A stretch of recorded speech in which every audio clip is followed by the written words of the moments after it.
In this video, I'm going to show you how to add a button in Tally.so. Now, the first thing you have to do, of course, you want to open a form you want to build, and then from here, you want to go and start from scratch, so just click anywhere, and then first you'll have to type slash, and then do text like this, and you want to click on this layout block, which is called text.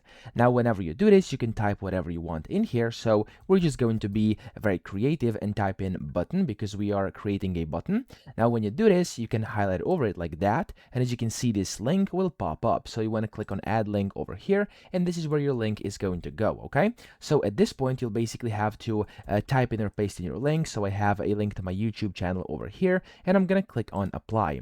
Now this in itself is going to be a button, so whenever somebody's gonna click this, it's going to basically direct them to your link you put in here, so like my YouTube channel or something like this. So if I go to preview over here, click on it, there we go, it's gonna take them to my YouTube channel. However, I know this is just a hyperlink and this is not a button. Okay, so if you actually want to have a button itself, we're going to have to use some custom CSS, and that's actually super simple to do as well. So what you want to do is go to the customize tab up top, and then here when you're in the customize tab, you want to scroll down towards the very bottom, and here you have custom CSS. Now if you want this to actually be published, so when you publish your form or whatever you have here to actually appear, you must have Tally Pro. If you don't have this, then you can simply only preview it, but you can't actually use it in published versions. Now in here inside custom CSS, we're going to use a CSS code snippet which looks like this. Now I got this from Gemini. You can just use like ChatGPT or Gemini to actually generate this. So you can just basically tell it you want to create a button inside Tally,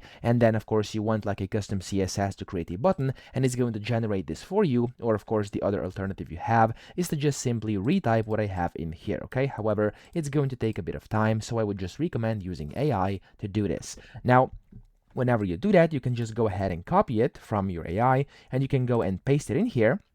And whenever you do this, as you can see, this is now going to be converted into a button, and now it's an actual button. It's no longer just a link. And what's good over here is, of course, you can change different things like the border radius over here, for example, like that. You could go and change the cursor, the margin at the top. You can change padding. You can change whatever you want in here. So if I put this, for example, 30, as you can see, the button's going to get bigger. If I put this to, for example, 40, it's going to get bigger again, and things like that. Okay, so that's essentially how to do this. And then, of course, you can change different things up top over here as well and customize it however you want. And if I go to preview mode, here you can see I now have the button, which when you click on it, it's gonna take me to my YouTube channel. So that's how to add buttons. I hope this video helped you out. If it did, please subscribe to the channel and help me out as well.